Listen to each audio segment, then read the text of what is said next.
Bueno, ya se lo adelantábamos, hoy se presentaron los detalles de un decreto presidencial que busca combatir la tortura como forma de construcción de casos judiciales y también la prevalencia de procesos infinitos en los que las personas quedan recluidas años y años sin sentencia. ¿Qué establece el decreto? La liberación de internos acusados y recluidos dentro del fuero federal que se encuentran en 4 supuestos. Vamos a ver el detalle. El presidente de México, Andrés Manuel López Obrador, anunció que firmará un decreto mediante el cual las personas que llevan más de 10 años privadas de la libertad por delitos del fuero federal, es decir, delitos que se juzgan en tribunales dependientes del Poder Judicial de la Federación, que aún no cuenten con una sentencia de los tribunales, deberán quedar en libertad por decreto. Este beneficio aplicará para las personas que no recibieron la impartición de justicia expedita que marca la ley. Miren, del fuero común sin sentencia, 82.189, y del fuero federal 12.358. La justicia, como lo establecen los ordenamientos legales, tiene que ser rápida, expedita. ¿Cómo va a estar una persona detenida por más de 10 años sin sentencia? Los 82.189 presos del fuero común que aún no cuentan con sentencia son personas que llevan un proceso en los tribunales estatales por delitos que no son de alto impacto. Ante el elevado número de personas en esa situación, el presidente López Obrador hizo un llamado a los gobiernos locales a que tomen cartas en el asunto y si no les alcanzan los recursos, que los funcionarios se bajen los sueldos para tener equipos de buenos abogados para defender a la gente humilde y que no lleguen a la cárcel solo aquellos que no tuvieron para comprar su inocencia. Los casos de las personas que puedan ser candidatos a obtener ese beneficio de la Administración Pública Federal deberán estar comprendidos en alguno de los 4 supuestos que incluirá el decreto. Quienes no hayan sido sentenciados después de 10 años y no hayan cometido delitos graves o no estén acusados por delitos graves, delitos sobre todo que tengan que ver con sangre, van a ser liberados. Segundo, adultos mayores de 75 años liberados también, que no hayan cometido delitos graves. Tercero, adultos mayores de 65 años con enfermedades crónicas graves van a ser liberados. ¿Cuáles son esas enfermedades? Pues hipertensión, diabetes, cáncer, enfermedades renales. Eso los médicos lo van a decidir. Y 4, los que hayan sido torturados y se pruebe con el protocolo de Estambul. En el caso de las enfermedades crónicas, será la Secretaría de Salud la encargada de realizar los diagnósticos correspondientes para que estos tengan una validez oficial. Desde Palacio Nacional se informó que será en los próximos días que se firme el decreto anunciado y en todos los casos que se pongan en análisis se va a seguir un procedimiento simplificado y el plazo de la liberación no será mayor al próximo 15 de septiembre. Informe Capital. Aquí en Informe Capital le hemos dado seguimiento puntual a los casos que hoy fueron ejemplo de la necesidad de otras políticas carcelarias, una reforma judicial y también de un trabajo más eficiente y apegado a los derechos humanos por parte de las fiscalías. Son el de Israel Vallarta y el caso de Brenda Quevedo, 2 personas que pues en más de 10 años no han recibido sentencias y ahí siguen detenidos. Y ahora, ¿qué futuro les plantearon con el decreto presidencial? ¿Dónde están los cuellos de botella y cómo procederán los involucrados? Aquí se lo decimos. La firma del decreto para liberar a personas que llevan más de 10 años esperando una sentencia o víctimas de tortura abre la posibilidad en varios litigios de obtener la libertad. 2 fueron los casos más sonados durante la jornada. El primero de ellos es el de Israel Vallarta, detenido por secuestro desde 2005 por el mediático caso de la francesa Florence Cassés, quien, de acuerdo con lo expuesto por Alejandro Encinas, subsecretario de Derechos Humanos, Población y Migración de la Secretaría de Gobernación, fue víctima de tortura. Hay que señalar que existe una recomendación emitida el pasado mes de abril del presente año por la Comisión Nacional de Derechos Humanos, en donde se establece con toda claridad violaciones al debido proceso y la comisión de tortura contra el señor Vallarta durante su detención, lo cual, a nuestro juicio, debe ser considerada por el juez que está analizando su situación jurídica y, por lo tanto, la tortura debe invalidar las pruebas obtenidas posteriormente a su detención para esta causa en específico. La secretaria de Gobernación, Olga Sánchez Cordero, informó que la defensa de Israel Vallarta no aceptó las estrategias jurídicas que le ha propuesto la Secretaría de Gobernación para anular las dos causas penales que enfrenta. Aseguró que en el primero se podría aplicar el mismo criterio que en el caso de la francesa Florence Cassés para obtener la liberación por fallas en el debido proceso, mientras que en la segunda, al haberse acreditado la tortura, se podría anular. Sin embargo, la defensa de Vallarta respondió que agradecen la disposición mostrada desde el Ejecutivo para lograr su libertad, pero seguirán aportando pruebas porque el objetivo es demostrar la inocencia de Israel.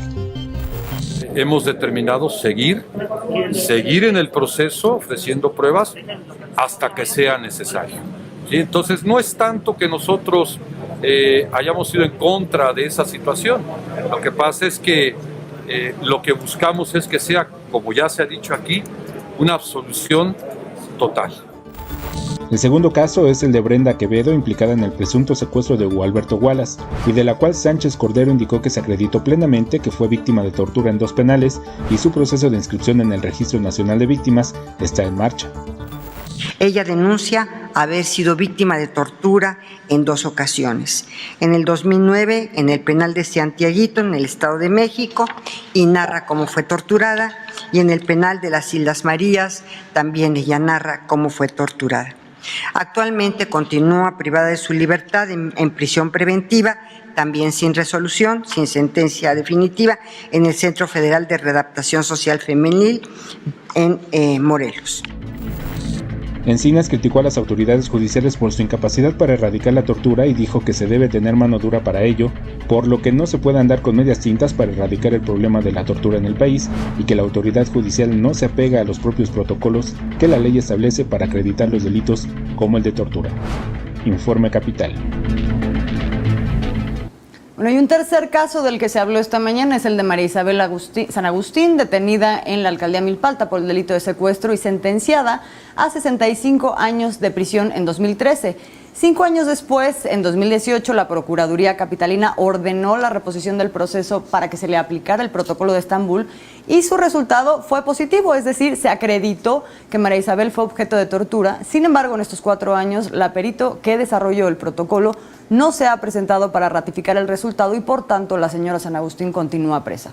Este caso se trabaja de la mano de la Fiscalía Local. Y bueno, se encuentra con nosotros ya en este momento el doctor José Antonio Guevara Bermúdez. Él es académico de la Universidad Autónoma de Tlaxcala y expresidente del Grupo de Trabajo sobre Detenciones Arbitrarias de la Organización de las Naciones Unidas. Le damos la bienvenida para hablar sobre este tema. Muy buenas noches, doctor. Muy buenas noches, Azul. Muy buenas noches, Aldo. Muchas gracias por invitarme a su programa. Me da mucho gusto estar con ustedes y su auditorio. Muchas gracias a usted por tomarnos la llamada. Y antes de que pasemos específicamente al decreto que hoy se anuncia, nos gustaría hablar un poquito de la naturaleza de un problema que tiene como resultado esto que estamos viendo. Una cantidad impresionante de personas que se encuentran recluidas sin sentencia por muchos años y por otro lado la presencia, persistente de la tortura como una forma para allegarse, no sé si evidencia, no sé si a eso se le puede llamar evidencia. Sí, me parece muy acertado que quieran abordar la temática primero definiendo de qué estamos hablando, porque al no conocer el decreto es muy difícil poder dar una opinión profunda sobre el procedimiento y sobre el marco legal que pretende utilizar el presidente de la República con esa iniciativa. En efecto, el que una persona se encuentre privada de libertad por un periodo prolongado es una violación grave del debido proceso. Toda persona tiene derecho a ser juzgada de manera pronta y expedita por un tribunal imparcial e independiente, y el hecho de que personas estén sin juicio por periodos de 10 años es en sí ya una detención arbitraria. Si a ello le agregamos que en muchos de los casos, por lo menos en los casos que se plantearon el día de hoy en la conferencia matutina, se involucran agentes del Estado que cometieron actos de tortura en contra de las personas acusadas, y la tortura fue empleada con el objeto de arrancarles información o testimonios que fueron utilizados durante acepte el proceso penal como pruebas. Eso además debiera anular todos aquellos elementos de prueba e incluso dependiendo de la importancia de la prueba que fue arrancado por tortura o por violaciones a derechos humanos, se podría anular todo el procedimiento. Entonces, de lo que estamos hablando son de detenciones arbitrarias por violaciones a normas fundamentales del derecho nacional e internacional relacionadas con juicios justos. Doctor, esta situación que usted nos explica y lo que claramente marca la ley como para poder invalidar un proceso mal llevado, pues es algo que no se ha efectuado por parte del Poder Judicial en nuestro país. Viene este decreto en el que se libera a personas que están recluidas sin sentencia, más de 10 años, que no hayan sido delitos graves, en fin, ya vimos lo que dijo el presidente. Pero más allá de eso, ¿qué se debe hacer para evitar que situaciones como estas permanezcan? El presidente ya les dijo a los gobiernos estatales que se bajen el sueldo, pero me parece que se necesita más que eso, voluntad. ¿Usted qué opina? Bueno, en primer lugar, repito, habría que conocer los términos del decreto porque, por lo menos, yo podría plantear algunas dudas sobre la viabilidad jurídica de una iniciativa de esa naturaleza porque los asuntos están bajo consideración del Poder Judicial.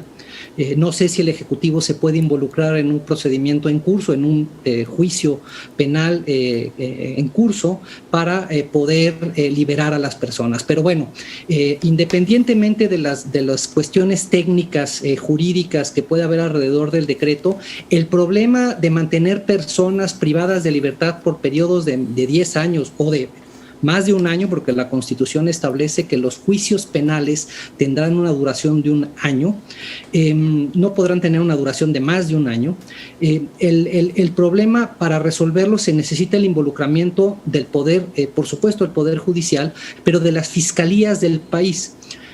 Aquí el gran problema que tenemos es que las fiscalías del país recurren a la tortura y al uso de la prisión preventiva oficiosa para llevar a las personas a procesos penales prolongados y no hacen su trabajo de recopilar las pruebas suficientes y necesarias para para que se pueda condenar a las personas por los delitos que hubieran cometido. Entonces, en mi opinión, el problema no está en manos del Poder Judicial exclusivamente, sino en manos de la Fiscalía General de la República, que utiliza toda esa evidencia ilícita arrancada por tortura o en violaciones de derechos humanos, aplica la figura de la prisión preventiva oficiosa sin tener en cuenta que existen obligaciones internacionales del Estado mexicano que hacen que todos esos delitos que se contemplan en el artículo 19 constitucional, que hacen que una persona esté detenida mientras se lleva a cabo el juicio sin la posibilidad de que se individualice la medida y que se utilice exclusivamente con el objeto de garantizar su presencia en juicio, la presencia del acusado en juicio, o que no ponga en riesgo a las víctimas o que no ponga en riesgo las pruebas que puedan ser utilizadas, está generando una política equivocada en donde, repito, las fiscalías se tiran a la pereza, por decirlo coloquialmente, no hacen su trabajo de verdaderas agencias de investigación y pues dejan a las personas que purguen una pena sin castigo por periodos, repito, prolongados en juicios que no terminan. Ahora, entonces, doctor, sí. No, perdón, nada más, el problema está más en las fiscalías, en la Fiscalía General de la República, que en los jueces que conocen de la causa. Otro problema está en manos del Poder Judicial Federal, quien debiera ser el garante de los derechos de los imputados y garantizar la aplicación de todas las normas relevantes bajo el principio pro persona y el principio del control denominado control de convencionalidad, que es utilizar las normas del derecho internacional para fortalecer nuestro derecho interno y garantizar los derechos humanos de las personas acusadas y de las víctimas, porque también las víctimas tienen interés de que las personas sean juzgadas con respeto a sus derechos y que se haga justicia lo más pronto posible.